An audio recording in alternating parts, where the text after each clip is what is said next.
ఆధునిక సాంకేతిక పట్ల విద్యార్థులు అవగాహన కలిగి ఉండాలని రాష్ట్ర ఐటీ పరిశ్రమలు శాసనసభ వ్యవహారాల శాఖ మంత్రి దుద్దిళ్ల శ్రీధర్ బాబు పేర్కొన్నారు.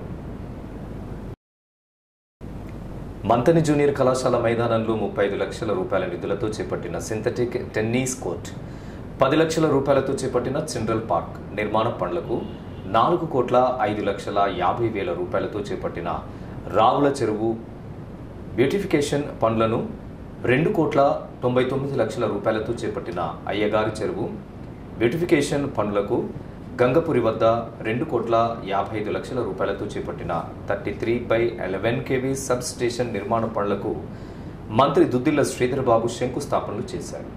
మంత్రి పట్టణంలోని బోయిన్పేట వద్ద 12 లక్షల రూపాయలతో నిర్మించిన చిల్డ్రన్ పార్క్, పోచమ్మవాడ పాల కేంద్రం వద్ద ఉషా ఇంటర్నేషనల్, తెలంగాణ రాష్ట్ర ప్రభుత్వ సౌజన్యంతో ఏర్పాటు చేసిన ఉచిత మహిళా కుటుంబ శిక్షణ కేంద్రాన్ని సీతారామ సేవా సదన్ సౌజన్యంతో మంత్రపురి పరిసర గ్రామ ప్రజలకు బ్రహ్మతీర్థం ముక్తిధామం గ్యాస్ ఆధారిత జ్వలన యంత్రం, జిల్లా ప్రజా పరిషత్ బాలికల పాఠశాలలో సీడ్స్ ఎన్జిఓ ద్వారా 58 లక్షల రూపాయలతో నిర్మించిన అధునాతన డిజిటల్ క్లాసులు లైబ్రరీని మంత్రి ప్రారంభించారు. ఈ సందర్భంగా మంత్రి దుద్దిళ్ల శ్రీధర్ బాబు మాట్లాడుతూ విద్య, వైద్యం రంగాలపై ప్రభుత్వం ప్రత్యేక దృష్టి పెట్టిందని అన్నారు.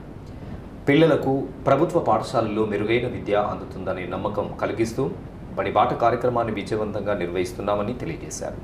మంత్రి జెడ్పీహెచ్ఎస్ బాలికల పాఠశాలలో 25 మంది కొత్త విద్యార్థులు ప్రైవేటు పాఠశాల నుంచి వచ్చి చేరడం చాలా సంతోషకరమైన విషయమని తెలియజేశారు. కార్యక్రమంలో గ్రంథాలయ సంస్థ చైర్మన్ నన్నయ్య గౌడ్, ఆర్డీఓ సురేష్, తహసీల్దార్, ఎంపీడీఓ, సంబంధిత అధికారులు, ప్రజాప్రతినిధులు, నాయకులు తదితరులు పాల్గొన్నారు.